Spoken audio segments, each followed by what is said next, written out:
If you're watching this video on the NES YouTube channel, there's more information and useful links in the description below.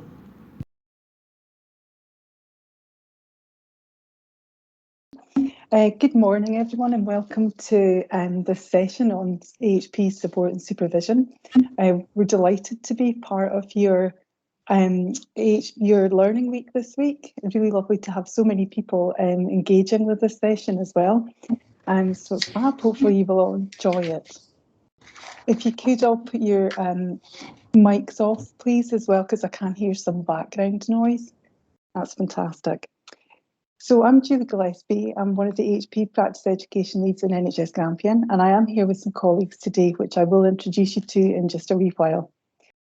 Really important to say, just from the outset of the session, that the supervision we're talking about today is not about student supervision. It's about supporting staff in their day-to-day roles. It's sometimes helpful to think about supervision as two words, super and vision. A supervision of something, a bigger picture, a bird's eye view of what's going on. And it's really important to think about how you use curious questions, focusing your attention and reflecting on the situation. And this can help during supervision to broaden your thinking and help you to see things differently. Could I have the next slide, please? Also, if you could encourage you, please, to tweet. You saw the handles on that first slide. Sorry, I forgot to say that.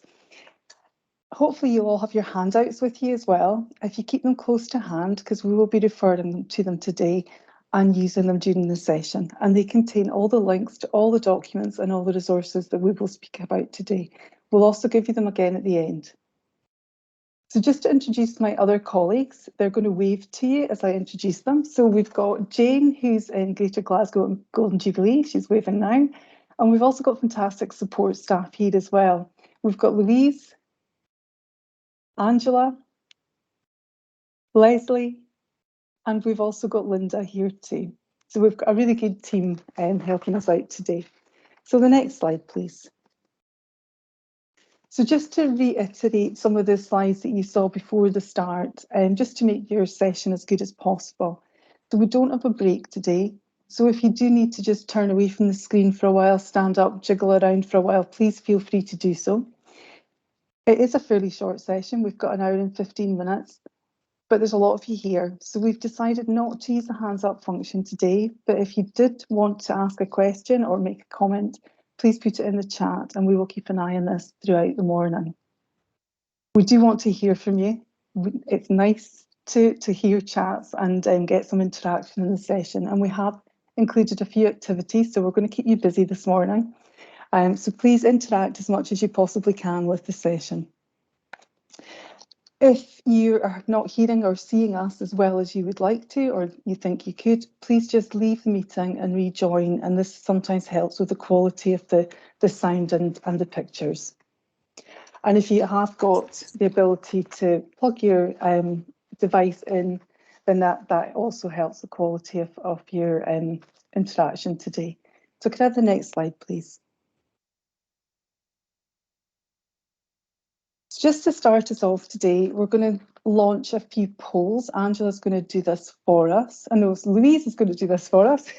So we've got 5 polls that we'd like you to answer. This is just really to try and gauge where everyone is in terms of support and supervision. And we'll repeat 3 of these at the end of the session. And then hopefully we'll be able to gauge where how much learning you've done in terms of our poll questions. So we'll really look at the last 3 again. So you should see the polls on your screens just now. And you should be able to click on your answer. So the first poll we've got coming up now is, are you currently receiving supervision? And it's just a yes, no answer. If you click your answer and press the submit button.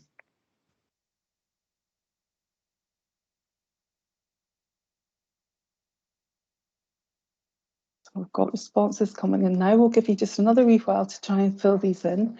If you're not able to click on the poll on the screen, you can pop your answer into the chat function. The only difference with putting it in the chat function is we will be able to see your name, whereas the polls are anonymous. But it would be great to get as many of you participating as possible.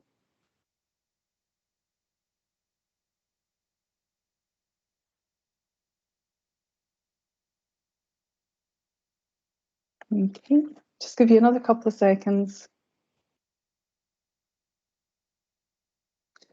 Okay.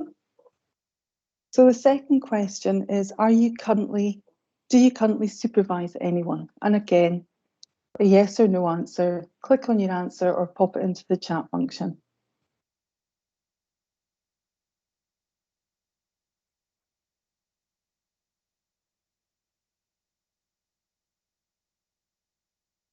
Answers are coming in thick and fast now.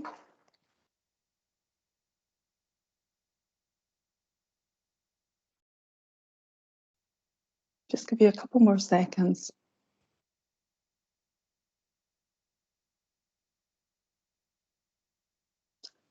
Okay, so I think we'll launch the third poll.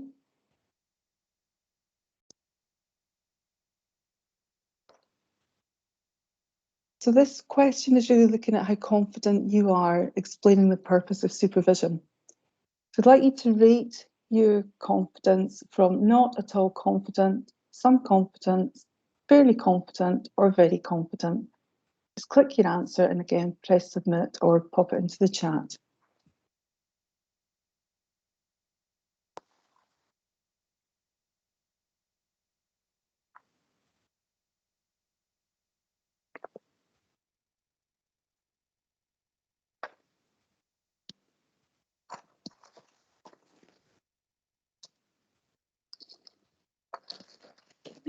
Thank you. I think we'll move on to the next poll question, please, which is question 4.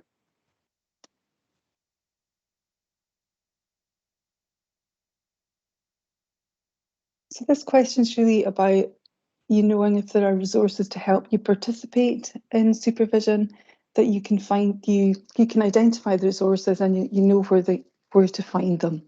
So it's a yes, a no, or a not sure this time. And again, just submit or pop in the chat.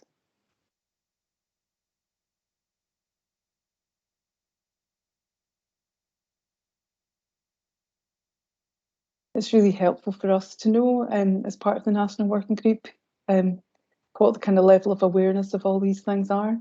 It helps us kind of decide on what we need to do, what things we need to include in our education resources as well. So it's really helpful, thank you. Okay, and I think we'll go to the last one now, question 5.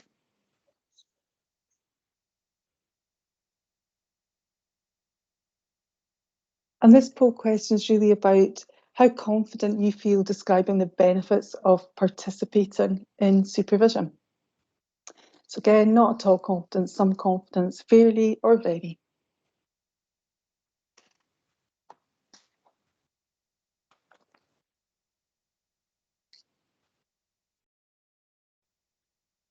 Everyone's getting the hang of this now, all the results are coming in quicker.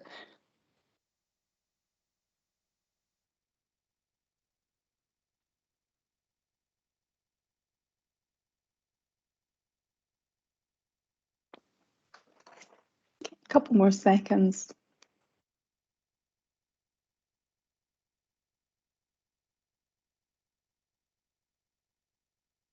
Okay, thank you all for participating in the polls. That's been really helpful. And as I say, we will come back and revisit the last 3 questions at the end of the session today. I wonder if I get my next slide, please.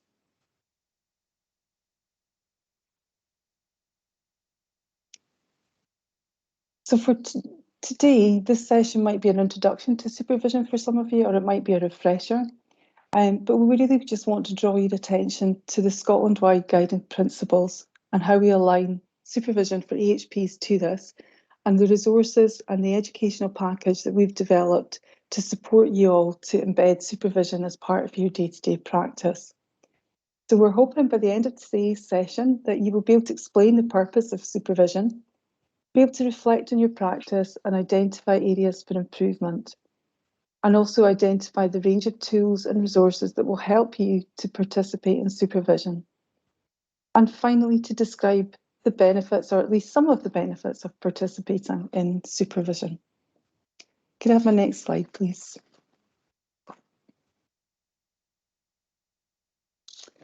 So we're going to go into just a very quick activity, just to really get you thinking about supervision. So So I'd like you to take just a minute or two to think about what supervision means to you. Just the first word really that pops into your head. We know that there will be a wide range of people's experiences in the room of supervision. Some of you might be just thinking about participating in supervision. Others will probably be fully engaged in supervision, whether that be one-to-one, group or peer, and feel very, very comfortable with it. So it'd be really great to have an idea from that one word in the chat as to where you are. We'll keep an eye on the chat function and just see how you're getting on. There's no right or wrong answers, so please don't worry.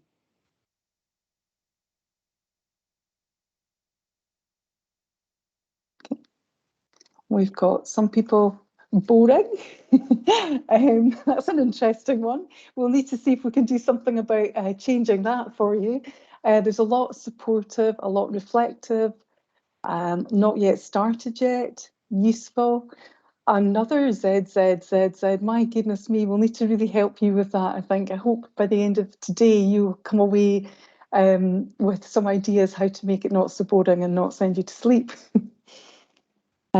Strengths and weaknesses, help and support. So there's a whole range of different things, and that's really exactly what we probably thought we would be getting in today. I don't know if anyone else has picked up on any things I've missed. Mandatory in some places it is, others it absolutely isn't. Problem solving, absolutely. Now here's one I really like from Stu, and it's inspirational. Hopefully by the end of the session today you'll be wanting to go back and have some inspirational supervision back in your workplace.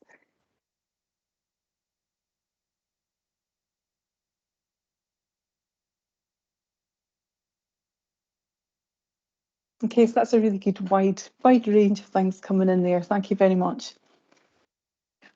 Could I have the next slide, please? So we're going to keep you working again.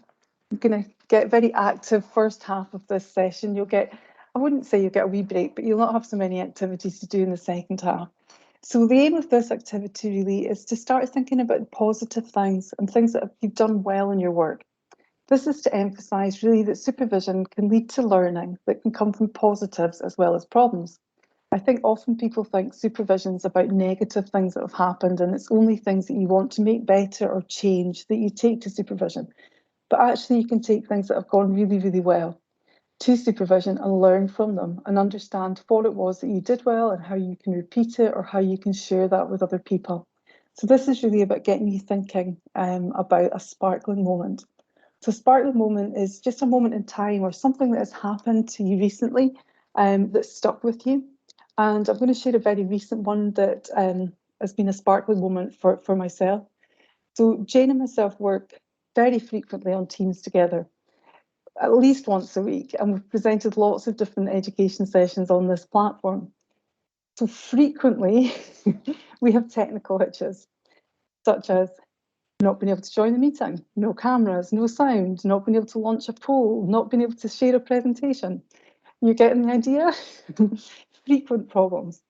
So in our preparation for today, we were getting a little bit worried, in fact, a big bit worried about something like that happening to us and it's spoiling your experience of this session. Because it really does spoil the workshop when numerous things go wrong. So we were thinking of having our backup plans in place. And then the fantastic events team came to our rescue and offered us technical support. So hence we have Louise, Angela, Leslie and Linda in the background here today. We absolutely opened that with, we were so delighted. It wasn't a sparkling moment, it was a fireworks moment for us. So we can concentrate on speaking to you and not have to worry about what's going on in the background. So thank you very much to the team, and that's my sharing of my sparkling moments, very recent one.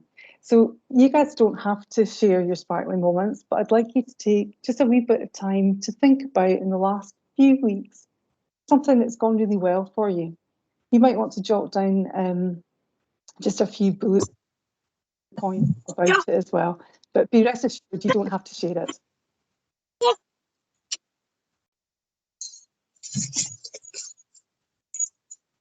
Has somebody got a microphone on? Or is somebody trying to ask a question? No? Okay, so I'll give you a couple of minutes to think about something that has happened to you that has just given you that kind of sparkling moment.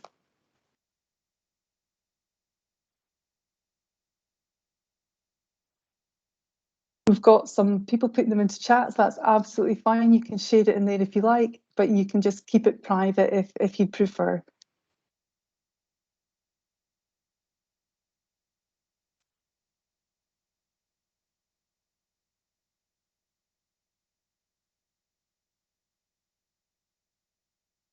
My goodness, I think I'm going to get a tear in my eye at some of these sparkling moments that are coming in. Good feedback from patients that hadn't walked for a long time, completing a long walk. Good feedback when there's stuff coming in about treating patients and things going really well and things that you hadn't expected to happen happening. These are all fantastic sparkling moments. Thank you for sharing them. Okay, it's fantastic to see all these great sparkling moments and that you didn't find it difficult to think of something good that had happened in the workplace. So again, it is really just to think about these sparkling moments and what was it that went so well about them. And it might be that you want to share them back in practice just to remind your work colleagues, or it might be that you want to take your positive sparkling moment into supervision and use it as a start of your supervision conversations. Okay, thank you very much for sharing all of those. And we can move on to the next slide, please. Sorry, the sun's coming in my window now. Okay, so why do we bother with supervision? What's all the fuss about? So we know from investigations into failures in care, like the Francis report that I'm sure most of you have heard of. In these, there was lack of effective support and supervision for staff. If that had been in place, many of these incidences of poor care and neglect could have prevented from escalating and resulting in unnecessary patient harm. We know that also the HCPC preventing small problems becoming big problems. If we can nip things in the bud and prevent things, you start talking about things in the very early stages, you can prevent them becoming bigger problems. So supervision is really vital in doing this. In 2018, the Scottish Position Statement on Supervision for AHPs, nice short snappy title, was launched. And this was the first time we had a Once for Scotland approach for supervision. It was an evidence-based document highlighting the key overarching principles of supervision, and it was a consistent approach across Scotland for all allied health professionals, including healthcare support workers. In 2019, Newcastle University undertook a literature review, and they looked into what made successful supervision, what made it effective. Their key findings really were that effective supervision led to better patient care and staff feeling more valued and reporting less burnout. So really, really important things they were highlighting. Could I have the next slide, please? I'm going to just look at the position statement in a little bit more detail. It provides, as I said earlier, guiding principles for AHPs. It offers a flexible model. It's not prescriptive, but it does offer solutions, structure and process how you can start your supervision. And this is what we find that staff were asking for in the national survey. So we responded to this with the evidence, with the literature reviews and with what people have said. We pulled all this together into one document. It's for all practitioners in Scotland. It doesn't matter where you work, whether you work in education,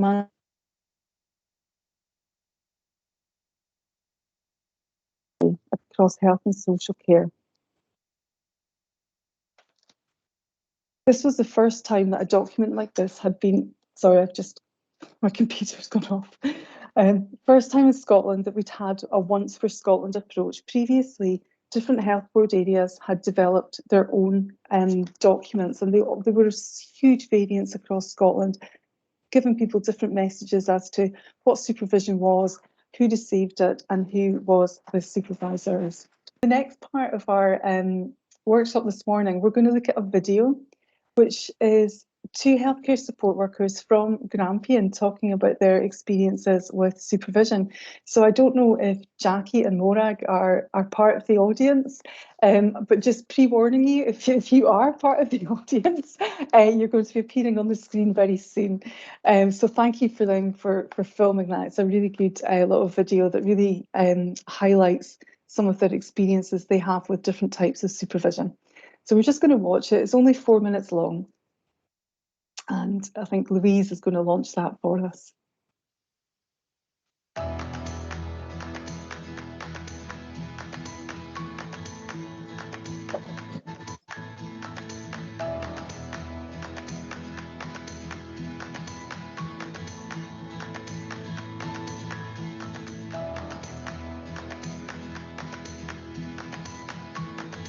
I've always found supervision really helpful. We also have supervision as a peer group. We have the peer supervision where we support each other as a support worker group. So there are 4 of us in our team and we meet regularly, and that's really useful so that changes in the department maybe affect us in a different way from other staff, so we can support each other, or if somebody's got extra projects going on and maybe their caseload's quite heavy, then other people can say, well, I could help you with this. It's nice to know that sharing things and just helping out Yes. each other and advising, and even if they want to come and talk one-to-one with you, just a bit of support.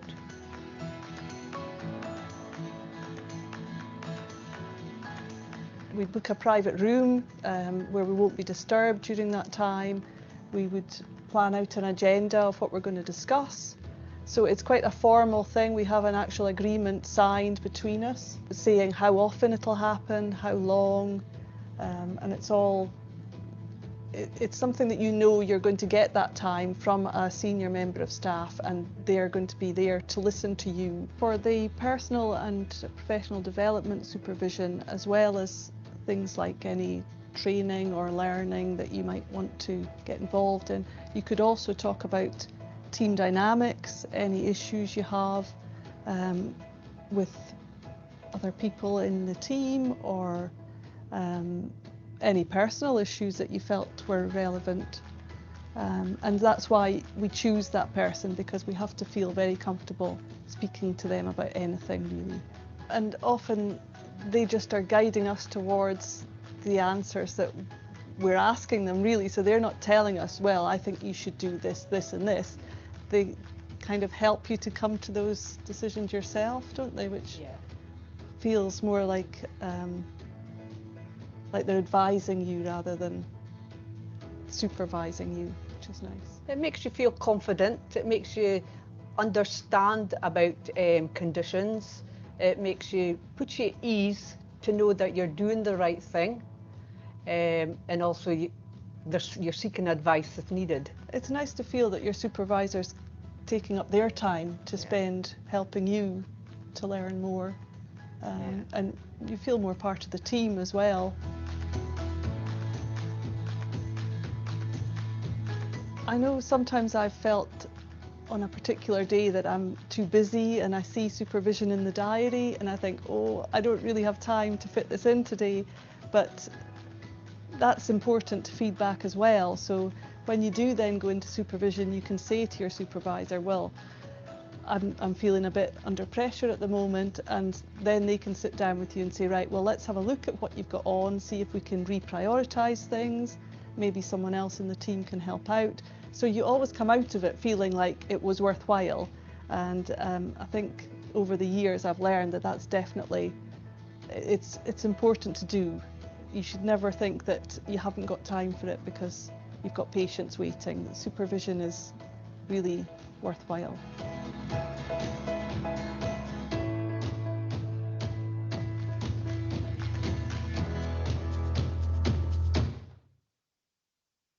So that's great to hear from Jackie and Morag and their really positive experiences of supervision.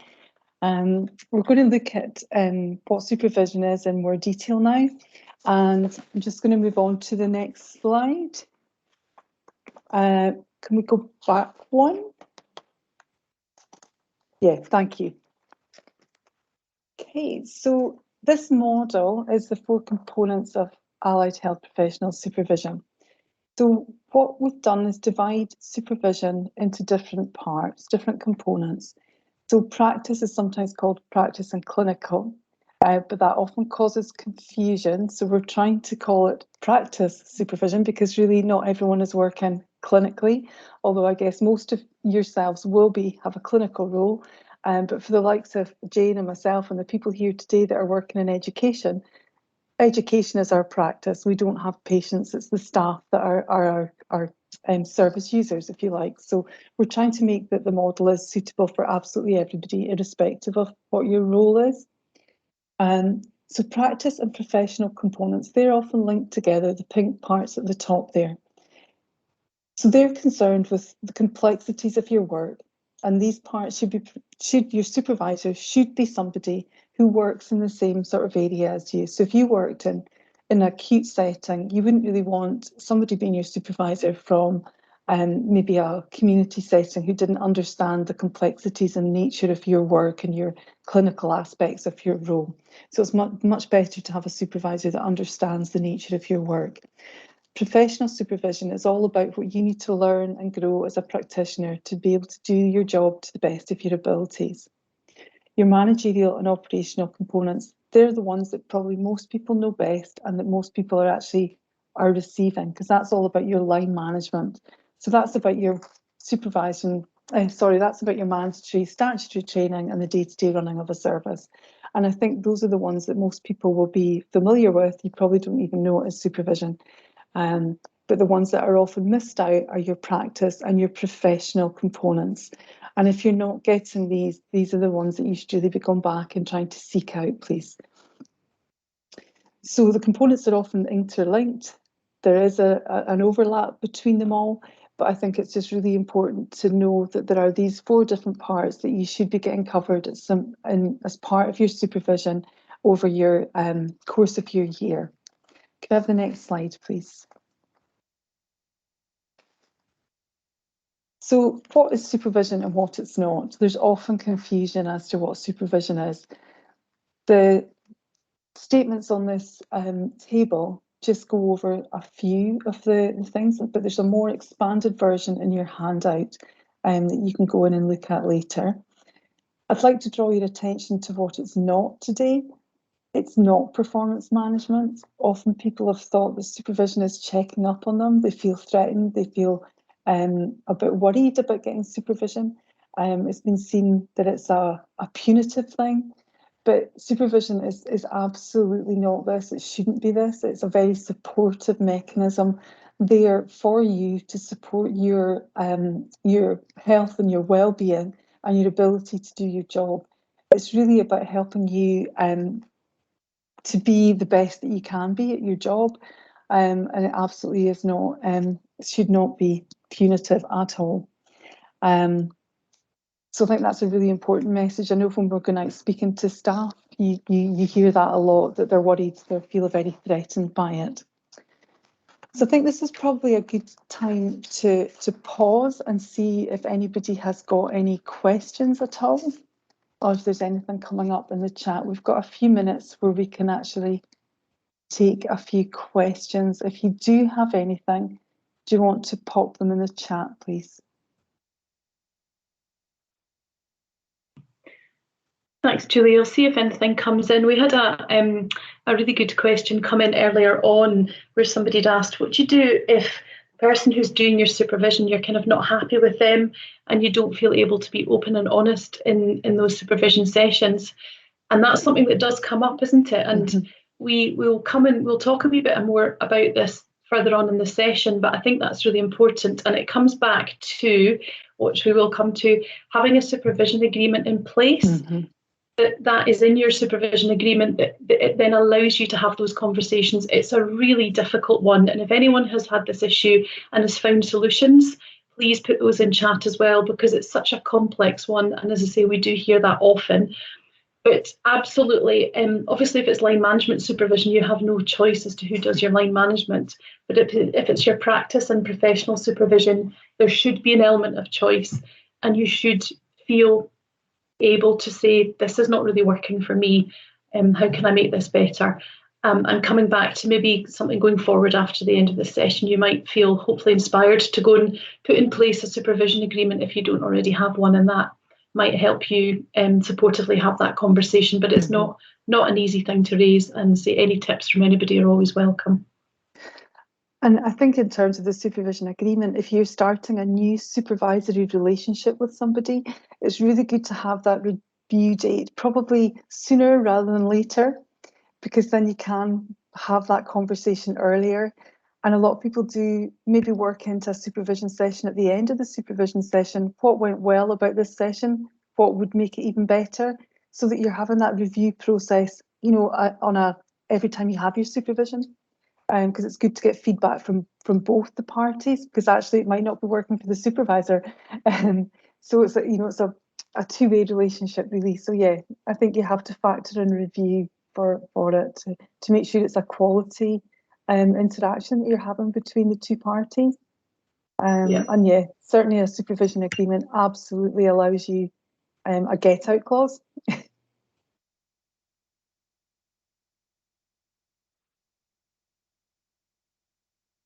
Absolutely. Linda's put in the chat, sometimes we hear from support workers the power imbalance can feel too strong. Yeah, it's all about that supervisory relationship built on trust and all these things. And yeah, it's absolutely, it shouldn't be a power thing. The supervisory relationship that you'll hear about in a little while from Jane should absolutely be non-hierarchical. And that's why it's so important that you can choose your supervisor and it's the right person that makes it work for you. It's absolutely vital. Yeah, and there was a nice comment in there from somebody who said that they have supervision from somebody who's out with, and that it works really well. And that's another thing, isn't it? It's about linking into that. It's about seeking the person that you feel able to have those conversations with, and that it will be, good supervision, and that it's the right person that matches with you to do that. Easier said than done, as I say, but yeah, but nice to hear that some people are doing that they're already going out and finding the right person to offer that practice and professional supervision too. Just another question from Linda asking who's experiencing that they're able to choose their supervisor. Again, this is something I think that the position statement is advocating, and is something that maybe people didn't realise that they actually could have. So we're hoping that that is something that is going to be happening a lot more often. But I wonder even if we could get, I don't know, a thumbs up if you're able to choose your supervisor in the chat function. Yeah, that would be good, wouldn't it? Good to get a feel for. Just to get a feel for that. For numbers. Got a few hands up. Yep.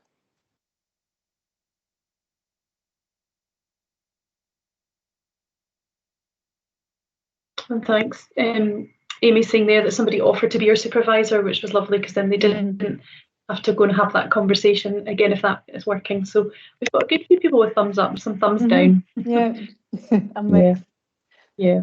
So maybe, as you said, Julie, it's maybe not the norm yet, but it's still really good to get that feel for how many people are having that option for that element of choice.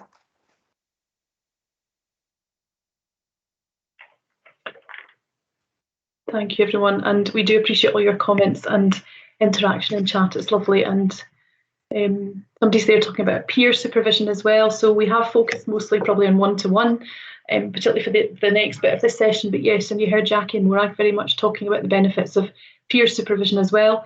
And some people will have one-to-one, they'll have peer, they'll have that group peer supervision as well. So there can be no limits almost in terms of how you best get all those aspects. But also we know that some people have got one supervisor who's trying to provide all aspects or aiming to provide that. So yeah, a good few points coming in about peer supervision. And Linda suggesting healthcare support worker, somebody comes to a healthcare support worker advisory group and see how we can embed choice and peer supervision. So yeah, some good conversations to take forward. And yeah, lots of this. We will also endeavour if there's things that we don't feel we've covered in the session. We'll provide a written response afterwards as well, too, if we've got lots of other questions that come through that we don't end up having time for, because these are those rich conversations that are good to happen, and we will pick up. And as Julie said, this is kind of really an introduction or a refresher, so there'll be lots of queries and comments, but lovely to see so much positivity coming through as well. But we also appreciate that it's not the same experience for everyone, so it's always about trying to make sure that things are as good as they can be, and if not, that we work to make them better, and we can all influence that individually. We do have that ability. So, okay, thank you. So what we'll do, I'm conscious of time, so could I move on to the next slide, please? And thanks again for everybody for all of that. So just on to the next one after questions and answers. Thank you. Okay. So we're just moving on now to really look at the structure of supervision. And you can see the graphic on this slide illustrates how supervision is and should be a cyclical process. It's kind of constantly revolving and evolving. And as Julie mentioned, that ability to come back and review things and see if we can make them as good as they can be, or make them even better if that's not the case. You'll see that there are things to consider in preparing for supervision, and then there's things to consider once supervision is in place. So immediately before, during and after each supervision session. We do realise that this slide is quite busy and there is a lot to each component, but just to mention that there's more information in one of our recorded webinars, webinar 2, Structuring Your Supervision, about this process, lots more detail in there, and we will point you to that and tell you later on in the session how to access that if that's something that you want to do after today and you've maybe not already seen. What I'd like to focus on coming into the next slide, which I'll ask for in a second, is the considerations before you plan your very first supervision session. Now, if you already have supervision in place, this is still something to come back to and part of that revolving and evolving process. Come back and have a think about what do I need to consider in terms of making sure supervision is as good as it can be. And that should involve discussion between the supervisee and supervisor, and something that we set out in the supervision agreement, which we've just mentioned, and I'll come on to it again as well. We do know that many people don't have a supervision agreement in place, so maybe something that you want to take forward after today and put into practice to help give you that permission to have those conversations around how to make sure it's working as well as it can be. The next slide, please. So let's have a look at the things that we should consider and have in place in our agreement. And Morag and Jackie very nicely touched on some of this in their video and talked about this as well. And we've just talked about that element of choice. And the literature very much says that if the supervisee has an element of choice as to who provides that practice and professional supervision, then it tends to make things better. We know that that's not always easy to do for many reasons. A few of those you've put in chat today as well, which is lovely to see. But we know that in smaller teams or smaller professions particularly, it's even more difficult because there are less staff to choose from. And we sometimes find that there's perhaps one or two people that everybody tends to want to go to for their supervision just by that person's nature or ability and skills and values, that they seem to be good supervisors. So there will be times where perhaps you're just allocated a supervisor. But coming back to that question that was put in chat earlier as well, whatever the situation is, whether there's the element of choice or not, absolutely in your supervision agreement, make reference to that ability to be able to come back and review and have that conversation. Is supervision working well for me? If not, and how can I make it better? There's something about having an inanimate object of a piece of paper with everything discussed and written down on that then helps you have permission and refer back to and say, in our supervision agreement, we both signed up to this, we both agreed, could we just revisit this? You can revisit your supervision agreement as often as you like, but we recommend that you do that at least once a year, and that you also consider it if you've changed roles or taken on new responsibilities, or if there's been a change in your supervisor.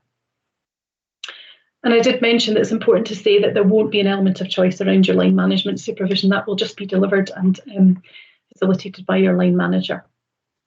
We do need to consider the space, the environment where supervision is taking place. We know now that more people are engaging in supervision in a digital space as well, but it's the same principles of making sure that it is a safe space, there are no interruptions, and ironically, you can probably hear my phone is just buzzing in the background, so apologies, it's on silent, but I obviously haven't taken it off vibrate, so I apologise if you can hear that. So making sure that phones are off, that you're not interrupted, you're not being overheard as well, and that you have that safe, protected time for that guided reflection. As Julie mentioned in the 4 components model, it's important that you have access and are able to cover all areas of supervision across the year, and that these are able to be addressed. You may find that there are some supervision sessions where you really focus on one thing. For example, it may have been a challenging patient, a difficult case, difficult relationship with somebody you're working with, something like that. And the next session might focus on some learning and how you're going to apply that. But it's just to make sure that you have that opportunity across the year to address all components and all aspects of supervision, and you're not just focusing in on one thing each time. The frequency of supervision may vary, and there might be local guidance in your area. It will also depend on your individual support needs. So there may be times when you need supervision more often.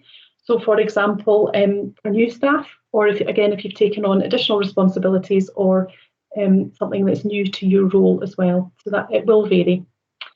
In practice, we anticipate that formal supervision takes place about 4 to 6 times a year. And we also know that there's lots of ad hoc and informal supervision occurring, and we also want to encourage that to still happen. This is not in place of, this is just ensuring that you have that kind of sit-down recorded reflective time. Length of sessions tend to vary again and will be dependent on individual circumstances. Our national survey that we conducted in 2018 indicated that the average length of most supervision sessions is around about an hour. And some people mentioned in chat earlier, supervision is often cancelled, but it should be seen as a priority. And where you both value supervision, you will prioritise it. So Jackie and Morag both said that, didn't they? Jackie brought it up saying that, I think it was, I'm sorry, confusing them. Either Jackie or Morag mentioned how valuable it is, and it's actually probably the times where you think you don't have time, that's the most important time to actually engage in it and have that conversation around, okay, things are probably really busy, let's have that safe time. So it should be reconvened at the earliest opportunity if it does have to be cancelled. And one of the recommendations from Scotland's position statement that Julie mentioned earlier is that if we have this consistent approach to supervision agreements and covering all of the things that we've mentioned there on these slides, and perhaps some other things that you want to bring in too, we know that when it's agreed and signed by both the supervisee and supervisor, supervision tends to work better, and then you can have those conversations. As I say, you may want to consider adding in other things into your supervision agreement as well. It's about what works for you. So some people will have agreement as to how supervision is documented, when it's done, how quickly after the session that is done as well. I can have the next slide, please. A common question we do get is what should I bring into supervision as well? Sometimes people are a wee bit unsure. So on this slide here, you'll just see some examples of things that people have said they bring into supervision. These may not be relevant to your role, but really it's just to say that you can bring anything that relates to your work into supervision. So other examples could include discussing how to apply learning. So it may be that your next supervision session, you want to discuss things that you learned today and how you take that into your practice. And you also may want to share it as well with your colleagues. It could be that you want to talk about a tricky situation with a colleague and how that's impacting on you, and then working through in supervision strategies to help you manage that. So again, it's about being action focused and having outputs from your supervision to help your work. And although it's near the bottom of that slide under practitioner focused, health and wellbeing is really important. And Julie touched on this as well at the beginning. It's really important that your health and wellbeing has the opportunity to be addressed, because we know that your health and wellbeing has a huge impact on the quality of care that you give and how well you're able to do your job. And I think that's been particularly apparent in the last 2 years during the pandemic, hasn't it? It's really heightened things in terms of managing health and wellbeing at work. Key to remember is that the supervisee should set the agenda. It should be set by you as a supervisee, not your supervisor. And it is important to discuss things that have gone well, as we mentioned at the beginning, and perhaps using something like a sparkling moment to open the session and really set the tone for supervision. So opportunities to celebrate what's gone well and start on that positive note can be really helpful as well. Have the next slide, please. And I think this is the crux, isn't it? And this has probably been brought up when we had our little question and answers a few slides back, and we see what was coming through in chat around the supervisor's relationship. It's absolutely vital that that relationship works and is good, and where it works well, supervision works well.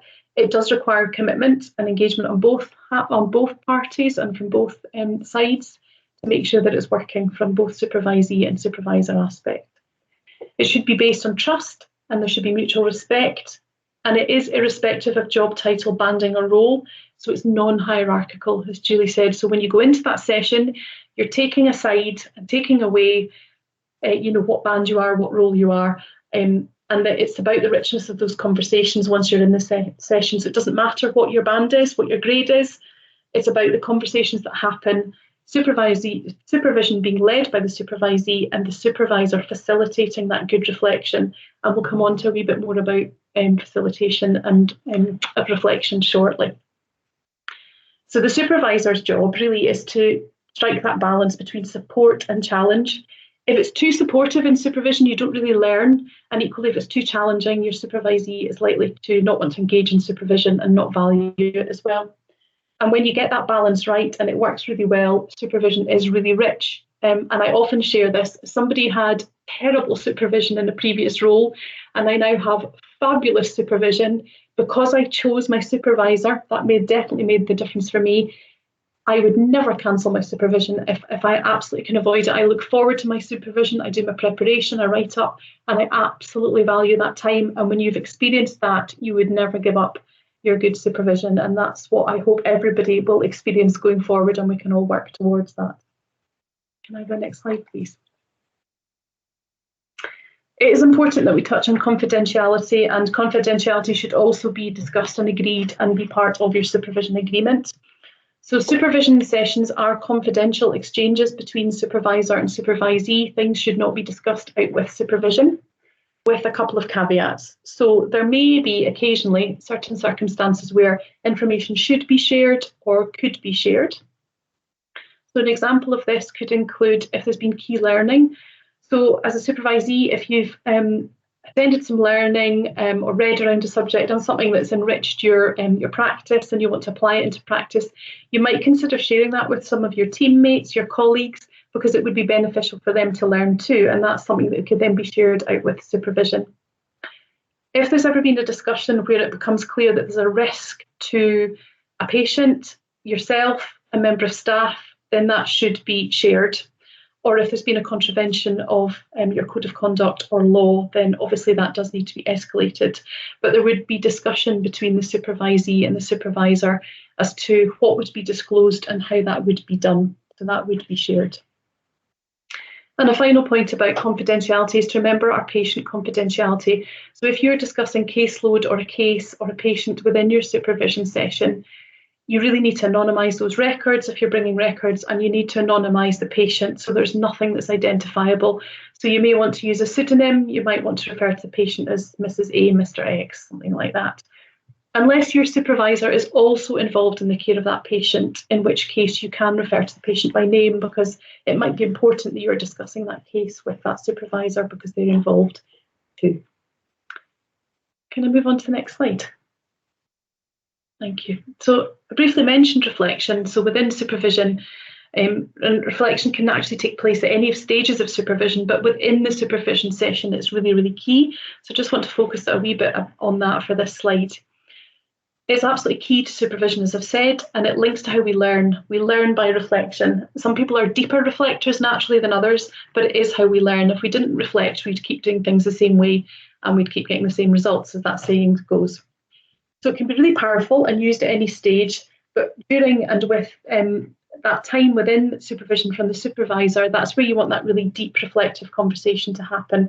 It can bring new meaning to situations, and it can help you work out what's going well as what might need to be improved. So as a supervisor, if you're supervising, you would like to, or you should be using curious questions to stimulate reflection, and to use open questions to have those open reflections and invite as much content from the supervisee as they would like to bring, and it just helps that. So the right questions will help the supervisee to tease things out, and as they will help them either to behave or think differently, or actually continue doing things that are really well. But it brings that understanding as to why have things gone really well, and that can be taken forward into the practice too. So examples of curious questions could include things like, tell me more about that. I'm curious to know what led you to do that. So really opening things up.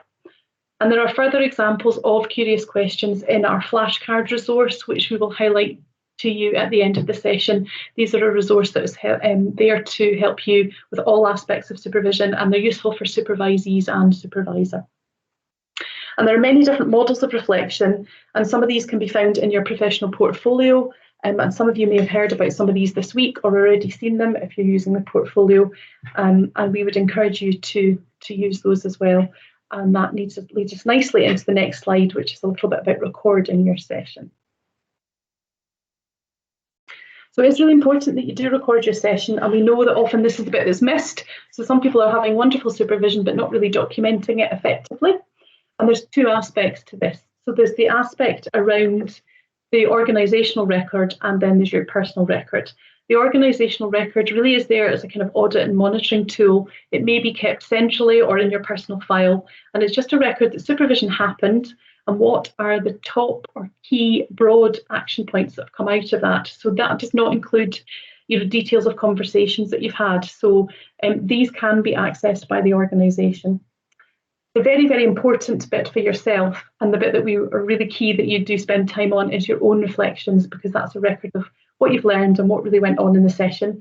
And you can choose to share that or not. So you may wish to just keep that completely for your own portfolio or for your own viewing at a later date, or you can choose to share that if you wish.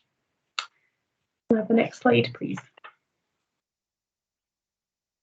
At the start of the session, Julie highlighted some of the evidence that we know when supervision is not in place or it's not effective, things that can go wrong.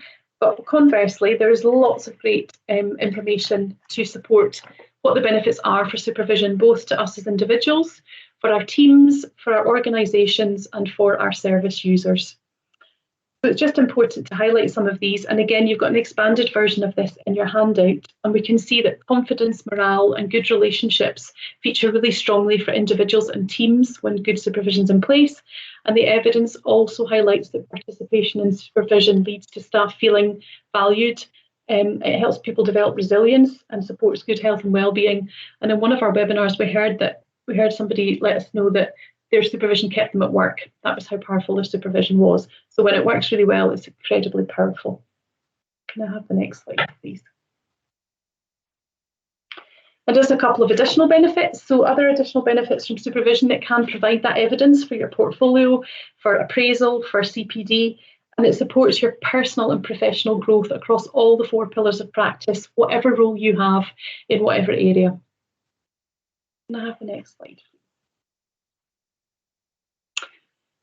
So that's a bit of my blurb for just now. I was just going to open things up and see what's come through in chat as well. Julie, I'll hand over to you to see if you want to pull anything out. I've not been looking as closely at chat as I was before. No, that's fine. There's a comment here about earlier supervisions. I had a difficult situation to discuss and realised I found the solution myself after discussion. So that was a really good supervision session, and that really is one of the main things that we want to happen in supervision, is that you have that moment where you realise and notice and wonder yourself what is going on. You can reach solutions for yourself. So that was maybe you had a very skilled supervisor that was able to draw that out and ask you the right questions, maybe help you use different models for reflection that might help you seek and understand a situation in a slightly different way. So that's good. Hopefully that is happening with other people as well. It's not about advice giving. It's about helping you seek those solutions yourself. What else have we got here? Sorry, I'm just scrolling. Choice is important, as people may not feel comfortable. Absolutely, that supervisory relationship is absolutely key to supervision working well. Some people are saying they've got different peer supervision, they've got managerial, so that's good to hear that you've got different types of supervision coming through. I don't know if anyone has got any specific questions at all to ask us at this point. Lots of great comments, and hopefully those of you who are not participating in supervision will be able to go back and start opening up those conversations with your teams, and encouraging people maybe to come listen to our webinars and find out more about it. I think once people understand more of what supervision is about, I think sometimes it makes them more likely to participate in it. We don't have any new questions here. Just trying to do a wee scroll as well. Yeah. Some lovely comments. Nice one there about first supervisor would write up the session and send a copy to myself. The current one asked me to write it up. Does it matter? I would say absolutely, because when you write it up, it's yours.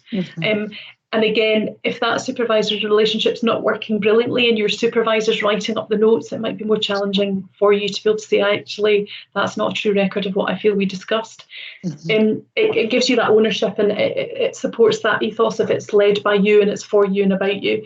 So yeah, I think that when it's written up by yourself and led by you, and then over to your supervisor for that kind of approval that you both agree, that's what it said. It's much more about that ownership that you've got with it. Absolutely. And there's another comment here about you hear this happening within the AHP service, but focused on Band 5 workers.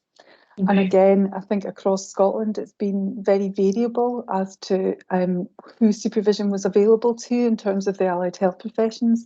Sometimes healthcare support workers were included within that, sometimes they weren't. And that was another reason for including that in the position statement. It's very clear that across Scotland, it's all AHP staff should be receiving supervision. So hopefully, as people get to know that document and embed that document within their guidance documents locally or their policies locally, which is we map all the policies and guidance documents across Scotland to the position statement. So hopefully that will help, that Once for Scotland approach. How do we help highlight that it's for everyone? Thanks, Julie. I'm conscious of time. We've got a few more things coming in. So as I say, we'll try and aim to go back through these and do a written response as well. So just in terms of time, I'm going to need to move on, I'm afraid. So we've got another video that we're going to watch that Louise is going to launch for us. So this is a colleague who's a physiotherapy team lead, just 4 minutes long, this one, so short as well, just talking about how they've implemented and approached supervision in their service. And I hope you enjoy this one as well.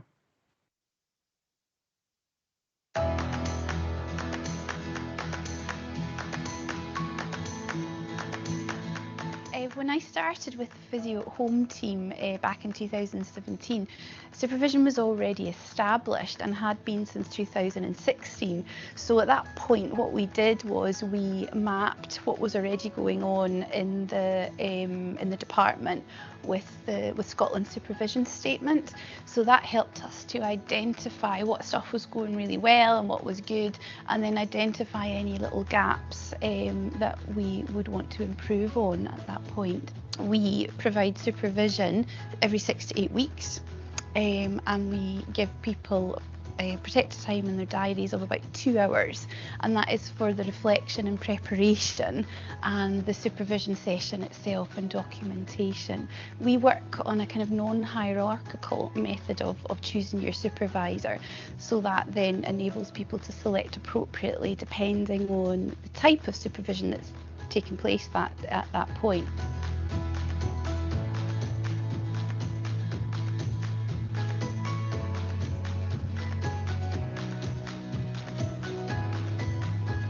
The types of things that are discussed in supervision are really anything that affects the colleague in the team in doing their job. So it might be things that are going on at home, it might be relationships with colleagues within the team or the wider MDT team. And then more traditionally, obviously, clinical and service improvement will be discussed as well in supervision.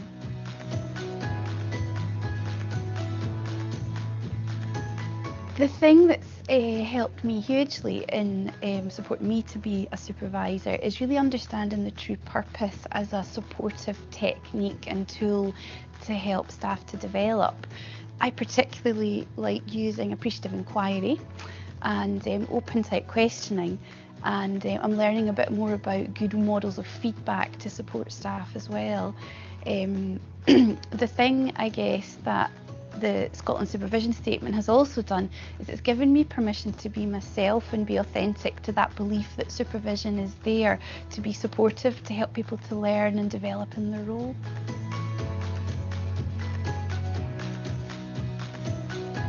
One of the big benefits of us as a team and staff and colleagues is that we're able to problem solve together. Supervision gives us that opportunity to do that and grow and develop as a team.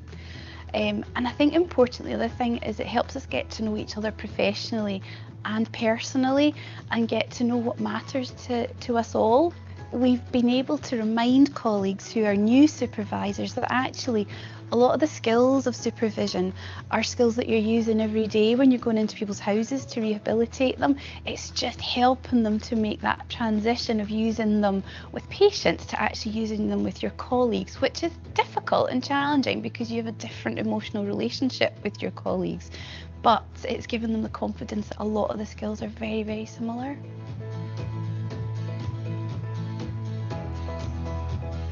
I think the key message that I would want to get across hugely is keep it simple. Really, really important, keep it simple.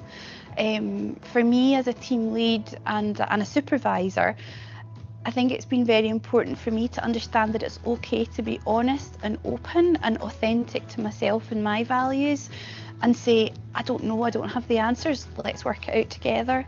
I think, yeah, that would be the key message for me, is be yourself. You're best at being yourself.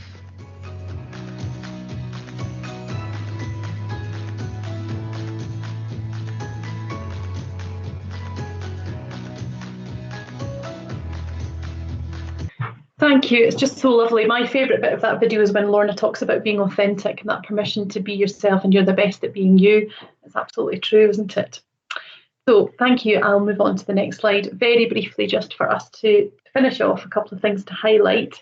Some more resources which you've got signposted in your handouts and all available on TURAS Learn site. So things really to help people check out before going home, to leave work at work and to be able to manage difficult things. Questions to support each other getting through the day. So those are some kind of curious questions that help focus conversations. And the third thing on those slides is the front page of our supervision flashcards, which you can download from the TURAS Learn site, links to in your handouts, and your AHP practice education leads in the health boards have got hard copies of these as well. So you may have already seen them, or hopefully you can ask if you can have some copies for your area as well. And they're an aid memoir for supervisors and supervisees, summarises everything we've talked about today and has the curious questions in it. Next slide, please. So really what's next? There are some modules on TURAS that were written by Nursing and Midwifery, which are still relevant, which you can complete, but we have developed our own AHP ones and we're just waiting for those to come out of design in NES, and hopefully these will be available as soon as possible this year. We've mentioned webinars. We've got recorded webinars, sessions 1 and 2, that again are on TURAS recorded for you to watch and listen to.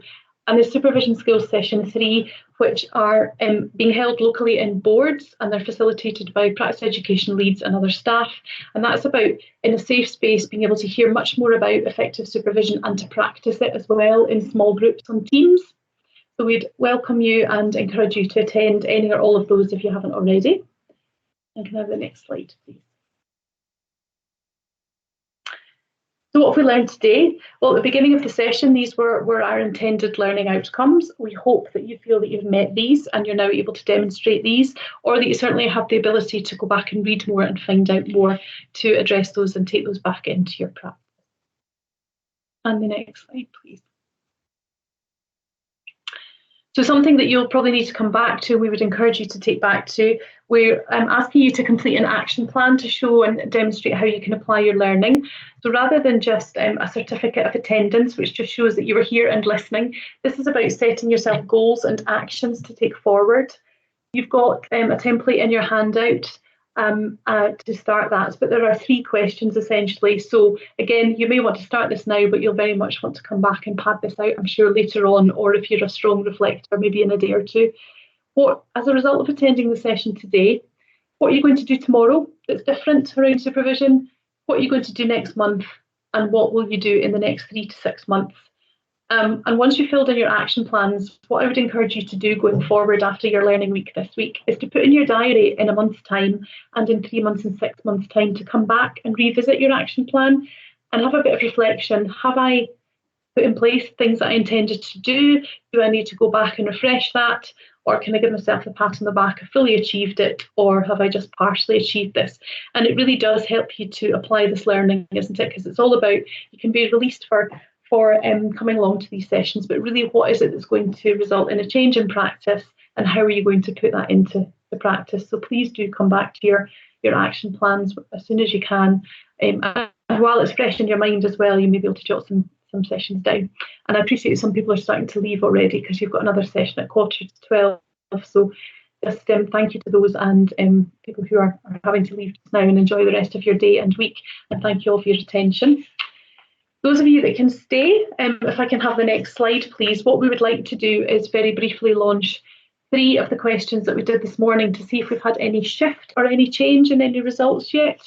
So I'm going to ask Louise to, as she very ably did earlier in the session at the beginning, we've got 3 questions that we're going to repeat. So these are around the confidence issues, so or the confidence that you feel you have. So having attended the session, how would you rate yourself now in terms of being able to explain the purpose of support and supervision? Do you feel that your confidence is still not there at all? You've got a little bit of confidence, you're fairly confident, or feeling very confident? And I'll just give you a wee bit of time to put that in. And thank you for everything everybody's putting in chat as well. And appreciate your time this morning too. And I know some people have got to leave. We'll just give that a wee minute to come through and see what we're looking at.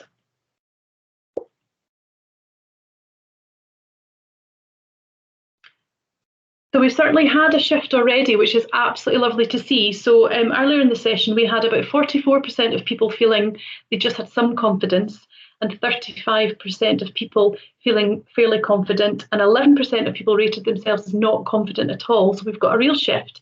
We've moved from nobody feeling not confident at all, from 11% feeling not confident to nobody feeling not confident.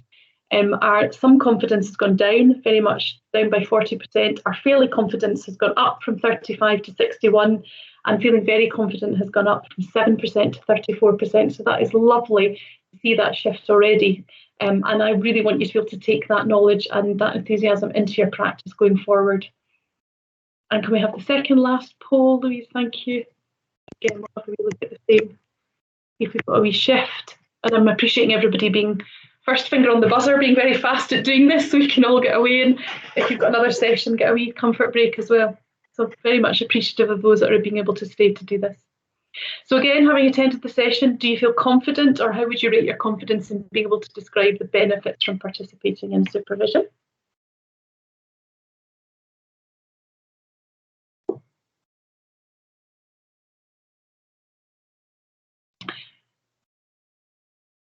Okay, so again, we've had a shift. We've moved down from people. We had a fair few people feeling not confident at all at the beginning, and we've very much moved up, and a lot more people feeling very confident. We were sitting around about 13% for that at the beginning, and we're now moved up to 37. And again, our fairly confident has moved up from around about 34% to 56, which is absolutely lovely. And no and some confidence coming right down, so some shifts there as well. And have we got another one, Louise, or is that them all now? All 3 of them are launched there. That's done, thank you. I'm just checking in chat. That's lovely. Thanks again for everybody. So nice to see that, those shifts.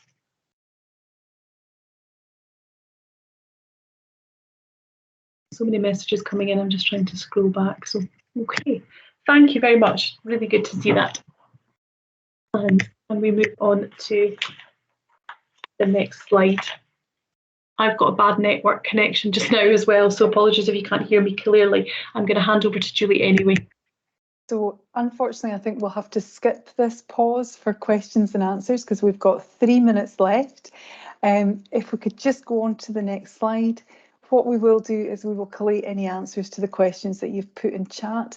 But really all that remains to be said is just a huge thank you for your participation in this session today. It's been fantastic. There's been lots of great chat and lots of positivity around this. So we look forward to hearing how you're all going to embed this in practice.